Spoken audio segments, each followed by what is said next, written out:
Okay, hi guys, welcome back to our YouTube channel. So ಇವತ್ತು ನಾವೆಲ್ಲಿಗೆ ಹೋಗ್ತಿದ್ದೀವಿ, like ನಾವಿವಾಗ ಎಲ್ಲೋ ಆಚೆ ಹೋಗ್ತಾ ಇದ್ದೀವಿ. ಸೊ ನಾವು ಎಲ್ಲಿಗೆ ಹೋಗ್ತಿದ್ದೀವಿ ಅಂತ ನಾನು ನಿಮಗೆ ತೋರಿಸ್ತೀನಿ. ಸೊ ನಾನು ಮತ್ತು ತನು ಮತ್ತು ರಕ್ಷಿತಾ ಇಬ್ಬರು ನಾವು 3 ಜನ ಹೋಗ್ತಿದ್ದೀವಿ.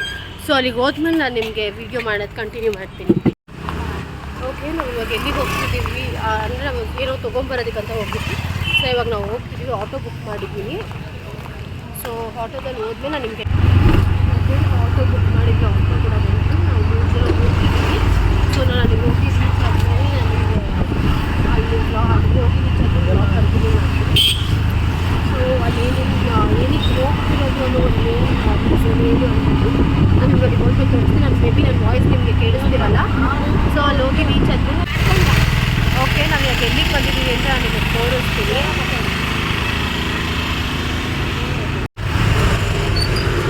ನೀವು ನೋಡ್ತಿರ್ಬೋದು ನಾವು ಎಲ್ಲಿಗೆ ಬಂದಿರ್ಬೋದು ಅಂದ್ಬಿಟ್ಟು. ಇದು ಬಂದು ಸ್ಮಶಾನ. ಸೊ ಇಲ್ಲಿ ವಿಡಿಯೋ ಮಾಡೋದು ಎಷ್ಟು ಸರಿ ಎಷ್ಟು ತಪ್ಪು ನಂಗೆ ಗೊತ್ತಿಲ್ಲ. ಸೊ ಇಲ್ಲಿಗೆ ವ್ಲಾಗ್ನ ಲೈಕ್ ಸ್ಟಾಪ್ ಮಾಡಿ ಅಲ್ಲಿ ಒಳಗಡೆ ಹೋದ್ಮೇಲೆ ಏನಕ್ಕೆ ನಾವು ಇಲ್ಲಿ ಬಂದಿರೋದು, ಏನು ರೀಸನ್ಗೆ ಅಂದ್ಬಿಟ್ಟು ನಾನು ನಿಮಗೆ ತೋರಿಸ್ತೀನಿ. ಓಕೆನಾ?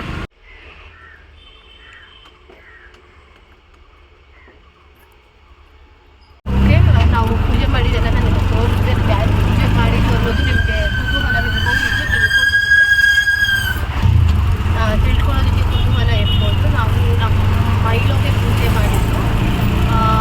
ಏನು ಸ್ಟೋರಿ, ಮೈಲು ಯಾಕೆ ನಮ್ಮನ್ನ ಇಷ್ಟು ಬೇಗ ಶಾರ್ಟ್ ಪೀರಿಯಡ್ ನಮ್ಮ ಮನೆಗೆ ಬಂದಿದ್ದು ಕೂಡ ಅವನು.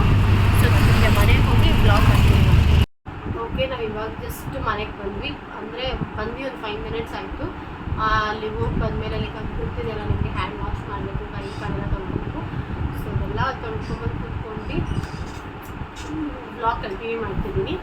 ಸೊ ನೀವೆಲ್ಲ ತಿಳ್ಕೊಂಡಿರ್ಬೋದು ನಾವು ಎಲ್ಲಿಗೆ ಹೋಗಿದ್ವಿ ಅನ್ನೋದು ನಾನು ನಿಮಗೆ ತೋರಿಸಿದ್ದೀನಿ. ಲೈಕ್ ಲಾಸ್ಟ್ ವೀಡಿಯೋದಲ್ಲಿ ಅಂದರೆ ನನ್ನ ಕಸಿನ್ ಹಲ್ದಿ ಫಂಕ್ಷನ್ ನಾನು ನಿಮ್ಗೆ ಹೇಳಿದ್ದೆ, ಮೈಲೋ ಯಾಕೆ ಇಷ್ಟೊಂದು ವೀಕ್ ಆಗಿದ್ದಾನೆ, ಯಾಕೆ ತೀರಾ ಸಣ್ಣ ಆಗಿದ್ದಾನೆ, ಆ್ಯಕ್ಟಿವ್ ಇಲ್ಲ ಮುಂಚೆಗಿಂತ ಅಂತಲೂ. ಲೈಕ್ ಅವ್ನಿಗೆ ಏನಾಗಿತ್ತು ಅನ್ನೋದನ್ನ ನಾನು ನಿಮ್ಮ ಹತ್ರ ಶೇರ್ ಮಾಡ್ತೀನಿ. ಬಿಕಾಸ್ ನೀವು ನೋಡಿರೋ ಪ್ರಕಾರ ಮೈಲೋ ನಮ್ಮ ಮನೆಗೆ ಬಂದಿದ್ದು ಒಂದು ಶಾರ್ಟ್ ಪೀರಿಯಡು. ಅದು ನನ್ನ ಬರ್ಡೇ ಟೈಮಲ್ಲಿ ಅವ್ನು ನನಗೆ ಗಿಫ್ಟಾಗಿ ನಮ್ಮ ಮನೆಗೆ ಬಂದಿದ್ದು. ಅವ್ನು ಬಂದಿದ್ದು ಲೈಕ್ ನಮ್ಮ ಫ್ಯಾಮಿಲಿಗೆಲ್ಲ ಒಂಥರ ಫುಲ್ ಖುಷಿಯಾಗಿದ್ವಿ. ಲೈಕ್ ಅವನು ಹೆಂಗೆ ಆ್ಯಕ್ಟಿವ್ ಆಗಿದ್ದ ಅನ್ನೋದು ನೀವು ನೋಡಿದ್ದೀರ. ಈ ವ್ಲಾಗ್ ನಾವು ಯಾವಾಗ ಬಿಗಿನಿಂಗಲ್ಲಿ ನಾವು ವೀಡಿಯೋ ಸ್ಟಾರ್ಟ್ ಮಾಡಿದಾಗಿಂದನೂ ಎಲ್ಲ ಒಂದು ವ್ಲಾಗಲ್ಲೂ ಅವ್ನು ಇರ್ತಿದ್ದ ಮೈಲೋ. ಲೈಕ್ ಲಾಸ್ಟ್ ವೀಡಿಯೋದಲ್ಲಿ ಮೈಲೋ ಬಗ್ಗೆ ನಾವು ನಿಮ್ಮ ಹತ್ರ ಶೇರ್ ಮಾಡ್ಕೊಂಡಿದ್ವಿ. ಲೈಕ್ ಮೈಲೋ ಹೆಂಗೆ ನಮ್ಮ ಮನೆಗೆ ಬಂದ, ಯಾವ ರೀತಿ ಇದ್ದ ಅನ್ನೋದು ಕೂಡ. ಇವಾಗ ಮೈಲೋ ನಮ್ಮ ಜೊತೆ ಇಲ್ಲ. ಲೈಕ್ ಲಾಸ್ಟ್ ಮಂತ್ ಮಾರ್ಚ್ 30ಗೆ ನಮ್ಮನ್ನೆಲ್ಲ ಬಿಟ್ಟೋದ. ಏನಾಗಿತ್ತು ಅನ್ನೋದನ್ನ ನಾನು ಈ ವಿಡಿಯೋದಲ್ಲಿ ನಿಮಗೆ ಶೇರ್ ಮಾಡ್ಕೊಂಡಿದ್ದೀನಿ. ಏನಾಗಿತ್ತು ಅಂದರೆ ಮೈಲೋಗೆ ಲೈಕ್ ಪಾಸ್ಟ್ 1.5 ಮಂತಿಂದ ಅವ್ನು ಹುಷಾರಿರಲಿಲ್ಲ. ಇನ್ಫ್ಯಾಕ್ಟ್ ನನ್ನ ಕಸಿನ್ ಮದುವೆಲೂ ಟೈಮಲ್ಲೂ ಅವ್ನು ಹುಷಾರಿರಲಿಲ್ಲ. ಸೊ ಅವ್ನಿಗೆ ನಾವು ಲೈಕ್ ಟ್ರೀಟ್ಮೆಂಟ್ ಕೊಡಿಸ್ತಿದ್ವಿ, ಮೆಡಿಸಿನ್ಸ್ ಕೂಡ ತೊಗೊತಿದ್ದ. ಪಾಪ ಅವ್ನಿಗೆ ಲೈಕ್ 1 ವೀಕ್ ಕಂಟಿನ್ಯೂಸ್ ಆಗಿ ಏನೇ ತಿನ್ಸಿದ್ರು ಅವ್ನಿಗೆ ಫುಡ್ ಡೈಜೆಸ್ಟ್ ಆಗ್ತಿರ್ಲಿಲ್ಲ. ಲೈಕ್ ವಾಮಿಟಿಂಗ್ ಆಗ್ತಿತ್ತು. ಸೊ ನಾವು ಮೇಬಿ ಅವ್ನಿಗೆ ಡೈಜೆಸ್ಟ್ ಆಗ್ತಿಲ್ಲ, ಆ ರೀಸನಿಗೆ ಅವನು ವಾಮಿಟ್ ಮಾಡ್ಕೊತಿದ್ದಾನೆ ಅಂದ್ಕೊಂಡು ನಾವು ಸ್ವಲ್ಪ ನೆಗ್ಲೆಕ್ಟ್ ಅನ್ನೋಕ್ಕಿಂತ ನಾವೇನು ನೆಗ್ಲೆಕ್ಟು ಕೂಡ ಮಾಡಿಲ್ಲ. ವಾಮಿಟ್ ಮಾಡ್ಕೊತಿದ್ದಾನಲ್ಲ ಸರಿ ಹೋಗುತ್ತೆ ಅಂದ್ಬಿಟ್ಟು ನಾವು ಸುಮ್ಮನೆ ಆಗೋಗ್ಬಿಟ್ಟಿದ್ವಿ. ಬಟ್ ಅವನಿಗೆ ಲೈಕ್ ನಮ್ಗೆ ಅಷ್ಟೊಂದು ಗೊತ್ತಾಗಲಿಲ್ಲ, ಅದು ತುಂಬ ಸೀರಿಯಸ್ ಆಗಿ ಹೋಗುತ್ತೆ ಅಂದ್ಬಿಟ್ಟು. ಹಂಗೂ ಇಲ್ಲಿ ನಮ್ಮ ಮನೆ ನಿಯರ್ ಬೈ ಹೊಸಕೆರಳ್ಳಿ ಕ್ರಾಸ್ ಇದೆ.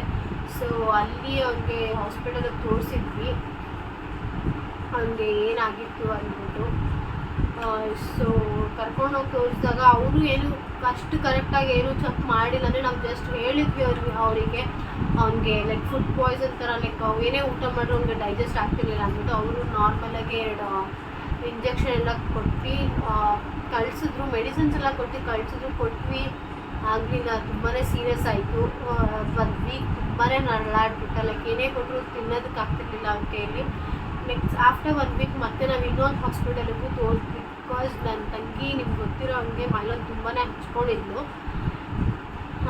ಅವಳಿಗೆ ಅದು ನೋಡೋದಕ್ಕಾಗಲಿಲ್ಲ. ಬಿಕಾಸ್ ಅವ್ಳ ಪೇನ್ ಮನುಷ್ಯರಿಗಾದರೆ ನಮ್ಗೆ ನೋವು, ಹೊಟ್ಟೆ ನೋವು ಬಂತು, ಏನೋ ನೋವು ಬಂತಂದು ನಾವು ಶೇರ್ ಮಾಡ್ಕೊತೀವಿ. ಬಟ್ ಶೇರ್ ಮಾಡ್ಕೊತಿದ್ವಿ. ಅವನಿಗೆ ಏನೂ ಮಾಡ್ಕೊಳಕ್ಕಾಗ್ತಿರ್ಲಿಲ್ಲ. ಆಮೇಲೆ ನಾವಿಲ್ಲಿ 4th ಬ್ಲಾಕಲ್ಲಿ ಬ್ಲೂ ಕ್ರಾಸ್ ಅಂತ ಒಂದು ಹಾಸ್ಪಿಟಲ್ ಇತ್ತು. ಸೊ ಆ ಹಾಸ್ಪಿಟಲ್ಗೆ ತೋರ್ಸೋಕ್ಕೆ ಸ್ಟಾರ್ಟ್ ಮಾಡಿದ್ವಿ. ಇನ್ಫ್ಯಾಕ್ಟ್ ಯಾವಾಗ ಅಂತಂದರೆ ನನಗೆ ಡೇಟ್ ನೆನಪಿಲ್ಲ, ಮಾರ್ಚ್ ಮಂತಲ್ಲೇ. ಓಕೆ, ಇನ್ಫ್ಯಾಕ್ಟ್ ಆ ಡೇಟ್ ನನಗೆ ನೆನಪಿಲ್ಲ.